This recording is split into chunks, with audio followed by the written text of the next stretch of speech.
Good morning! Well, we got some ribs in front of us today. We're going to be doing them on the Weber kettle grill. This is Smithfield Prime All Natural Premium Fresh Pork. Oops, that was a little rough. But they're extra meaty pork back ribs, and it's about 3.2 pounds of it. And then you might be asking yourself, what do I got here? This here is made by a company called, I believe it's called the Gentleman Barbecue, and it's called the Slow and Sear. And pretty easy to set up. I mean, from the videos I've watched, you just light about 10 to 12 briquettes, throw them in that corner, and then when they're lit and all ashed over, you fill the rest of it up with like a chimney full of briquettes. You put a couple chunks of wood on top, and you fill this with hot water. And the goal here is that using this should be able to, it should be relatively simple to keep that Weber around 225-ish the whole time. And then the water's in here for moisture, so that's kind of nice too. So without further ado, I'm going to get the ribs all pulled out, washed out, get the membrane off, and I'll pick back up and I'll show you what kind of rub I'm using today. Alright, I got the membrane pulled off the back. Always do that first. And then rinse them off, pat them nice and dry.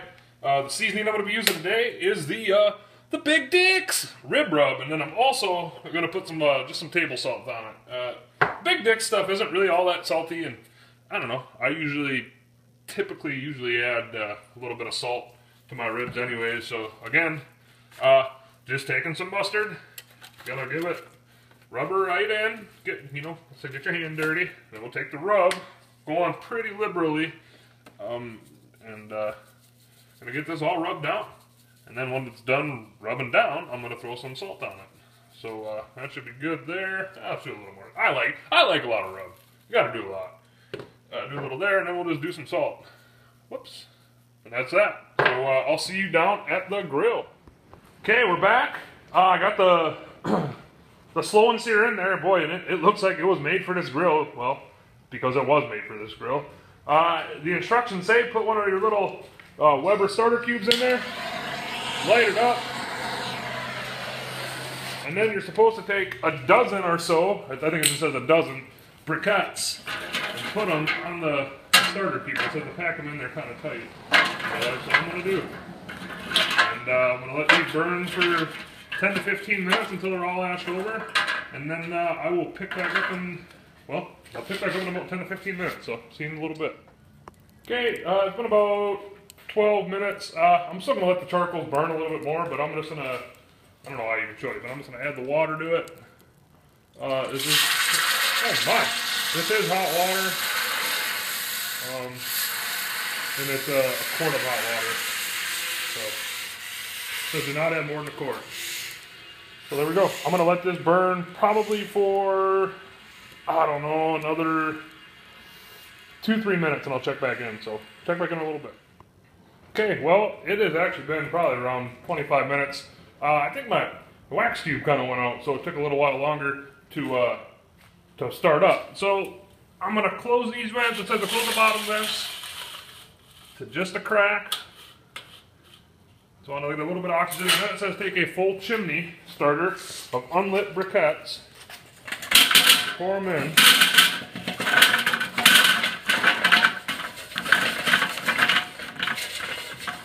Like that, I think.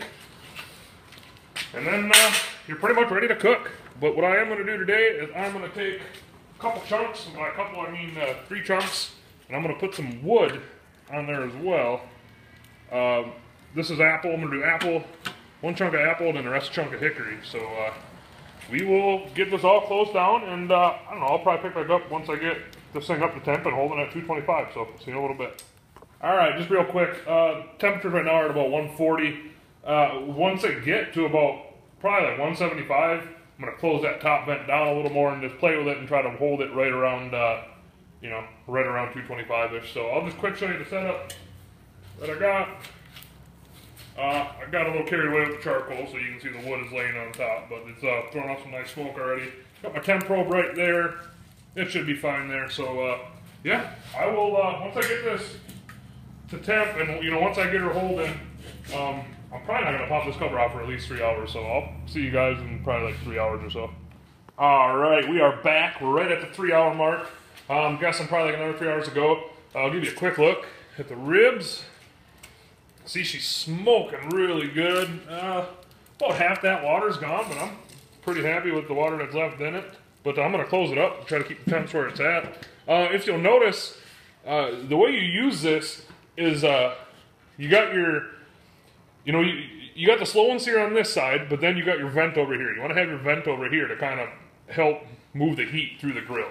And I got to say, it's about 40 to 45 degrees out today. We got about 20 to 30 mile an hour winds. It's kind of sort of coming in this garage. And I have, like, I was playing with the vents like the first 20 minutes of the cook, but I bet you in 2.5 hours, I have not touched the vents. This thing is held in between like 220 and 230 the whole time. So, super impressed with the product so far. I'm probably going to let these go for like an hour, 2 hours, and I'll pop back open again. So I'll see you in a couple hours. All right. We are right at the 5-hour mark. So, let me give you a quick look. Let's take a quick look, shall we? Oh, yeah. Oh, you can see I put a baked potato on there. She's got quite a little bit of ways to go. I'm going to move the baked potato a little closer to the coals. Try to get it cooking a little quicker. But, yeah. Oops. I think I'm probably going to let these ribs go like another half an hour or so. And then I'll put some sauce on. So I'll probably pick back up when I do that. We'll see you in a little bit. All right. Well, it has been pretty much right at like 6 hours since I put the ribs on. Let's go ahead and take a peek. Oh man, look at that bark. Go ahead and put the grill top on the ground. And it's time for some sauce. Should we sauce them up? I'll just use my hands. I'm going to flip it over. I'm going to use some Sweet Baby Ray's. We'll do this on both sides. I'll just show you the one side here real quick. And put it on like that. And use my grill, or my barbecue brush that I got out here with me. And I'm just going to go ahead and coat the bottom side. I'm going to do the same to the top side and let them go for another half hour, 45 minutes.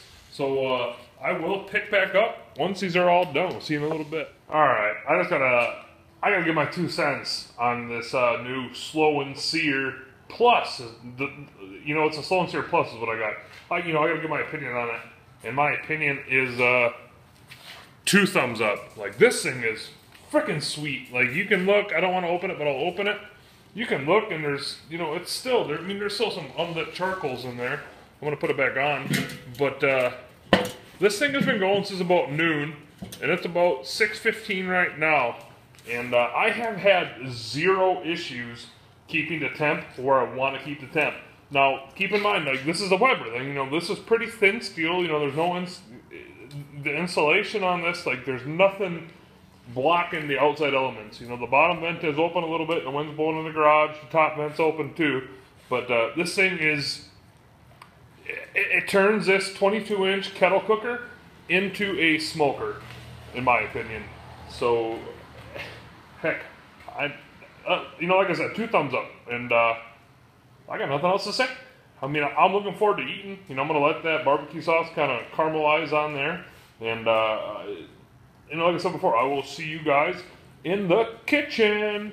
All right, well, just pulled the ribs off, and oh my, do they look good. I want to eat them right now, but I'm not gonna eat them right now because what I found best is to just loosely cover these in foil, just like that, and let those sit for another 10 minutes. So I will check back in just a little bit. All right, well, the rest period's up. I mean, these things are awesome. Super smoky. You can see I already ate one. Oh, let's try a little more. Oh, wait! See, we got a nice baked potato. Got the ribs on the plate. I'm going to go ahead and I'm going to end this video like I end all my videos. I'm going to say I'm going to go ahead and eat. And we'll catch you guys on a flippity flop. Thanks for watching.